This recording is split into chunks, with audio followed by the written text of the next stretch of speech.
Hello guys, আপনারা কেমন আছেন? আশা করি আপনারা সকলে খুব ভালো আছেন। বন্ধুরা, আপনারা তো জানেন শীতকালে গ্রাম বাংলায় চারিদিকে শুধু মেলার মরশুম। আর এই রেস ধরেই আমি চলে এসেছি বাঁকুড়া জেলার পাত্রসায়ার থানার অন্তর্গত নারিচা গ্রামের সেই দামোদর নদীর তীরে বিখ্যাত মেলা মা সর্বমঙ্গলার মেলাতে। আমরা এখন পায়ে হেঁটে হেঁটে দামোদর নদীর চর পেরোচ্ছি। বন্ধুরা, এই দামোদর নদীর চর পেরিয়ে মেলা দেখতে এলে আপনাদের প্রত্যেককে 5 টাকা করে রেন্ট লাগবে। আমরা সেই রেন্ট দেওয়ার পরে মেলায় প্রবেশ করছি, আপনারা একটু সাথে থাকুন। বন্ধুরা, আমরা এখন মেলার যে মূল প্রাঙ্গণ সেখানে প্রবেশ করে গিয়েছি। আর প্রবেশ করেই তো হতবাক, গত বছরের তুলনায় অনেক দর্শকের সমাগম হয়েছে। তো চলুন বন্ধুরা, আমরা মা সর্বমঙ্গলাকে দর্শন করে আসি। দেখতে পাচ্ছেন ডান দিকে গেট রয়েছে, আমরা এই গেট ধরেই মা সর্বমঙ্গলাকে দর্শন করব। এই সামনে গেট দেখুন, এই গেট দিয়েই আমরা প্রবেশ করছি। মা সর্বমঙ্গলাকে দর্শন করার জন্য এখানেও দেখছি প্রচুর ভক্তের সমাগম হয়েছে, আমিও কিন্তু তার মধ্যে অন্যতম। চলুন বন্ধুরা, আমরা তাহলে ধীরে ধীরে মা সর্বমঙ্গলাকে দর্শন করি। দেখুন এখানে মহাদেব বিরাজমান রয়েছেন, ডান দিকেই পাবেন আপনারা। চলুন এবার ধীরে ধীরে মা সর্বমঙ্গলাকে দর্শন করিয়ে নিয়ে আসি আপনাদের। এখানেও কিন্তু অনেক ভক্ত রয়েছে, মা সর্বমঙ্গলাকে দর্শন করছেন। দেখুন, এই দেখুন মা সর্বমঙ্গলার বিগ্রহ মূর্তি। জয় মা সর্বমঙ্গলা। মাকে দর্শনের পর আমরা মেলার প্রধান স্টল এবং প্রাঙ্গণে ঢুকে পড়েছি। দেখুন এদিকে শাঁখের এবং কাঁসা, পিতল আরও স্টিলের বিভিন্ন দ্রব্যাদি বিক্রি হচ্ছে এই স্টলগুলোতে, আপনারা তা দেখতে পাচ্ছেন। আমি আরও একটু এগিয়ে যাচ্ছি, দেখি বন্ধুরা কি দেখাতে পারি আপনাদের জন্য। দেখুন বন্ধুরা, এই দিকে মূলত বিভিন্ন ধরনের জুতো পেয়ে যাবেন আপনারা। আরও একটু এগিয়ে গিয়ে আমি একটি আর্টিফিশিয়াল ফুলের স্টল দেখতে পেলাম। দেখুন বন্ধুরা, আমার তো খুব ভালো লাগলো। বন্ধুরা, এই মেলাটি পৌষ ও সংক্রান্তিতে বসেছে এবং মাঘ মাসের 10 তারিখ পর্যন্ত চলবে। সময় হলে অবশ্যই আপনারা এই মেলাটিতে আসবেন।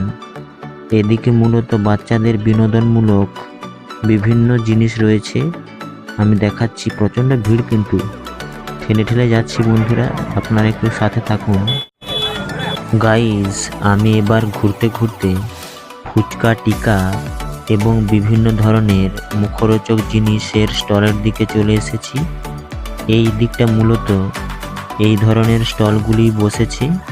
বন্ধুরা, অবশ্যই কিন্তু আপনারা এই নারিচের এই মেলাটি দেখতে আসবেন এবং কমেন্টে অবশ্যই জানাবেন কারা কারা এই মেলাটি দেখেছেন। ভিড়ের মধ্যে গুঁতো খেতে খেতে আমি আরও একটি স্টলের সারিতে চলে এসেছি। এই স্টলগুলিতে মূলত লোহার তৈরি বিভিন্ন জিনিসপত্র পেয়ে যাবেন। ছান্তা, খুন্তি, কড়াই ইত্যাদি থেকে শুরু করে কোদাল, শাবল ইত্যাদি পেয়ে যাবেন এই স্টলগুলিতে। অবশ্যই কিন্তু আপনারা আসবেন। বন্ধুরা, যখন আমি এই ভিডিওটি শ্যুট করছি তখন প্রায় 2:30 থেকে 3টে বাজে ঘড়িতে। তা সত্ত্বেও দেখুন বন্ধুরা, গোটা মেলা প্রাঙ্গণ জুড়ে কিন্তু দর্শক সমাগম যথেষ্ট বেশি। তাহলে বুঝতেই পারছেন এই মেলাটির গুরুত্ব কত অপরিসীম। গাইজ, ঘড়ির কাঁটা যত এগোতে থাকবে দর্শকের ঢলও কিন্তু তত বাড়তে থাকবে, সেটা আর বলার বিষয় নয়। এখন কিন্তু আনুমানিক বন্ধুরা 10,000-এরও বেশি দর্শকের সমাগম হয়ে গিয়েছে। এই দিকের স্টলগুলো বন্ধুরা মূলত রেস্টুরেন্ট এবং মিষ্টান্ন ভাণ্ডারের স্টল।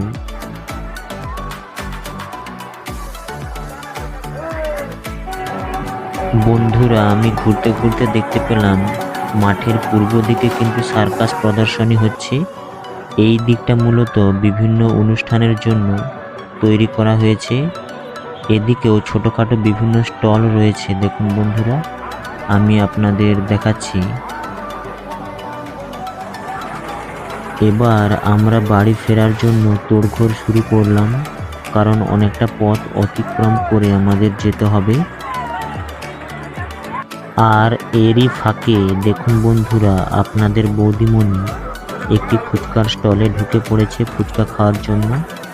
তো বন্ধুরা, যদি আমার এই ভিডিওটি ভালো লেগে থাকে তাহলে কমেন্ট বক্সে অবশ্যই জানাবেন। আর হ্যাঁ, যদি পারেন তো আমার এই ছোট্ট চ্যানেলটিকে সাবস্ক্রাইব কিংবা ফলো করে রাখবেন পরের ভিডিওর নোটিফিকেশন পাওয়ার জন্য।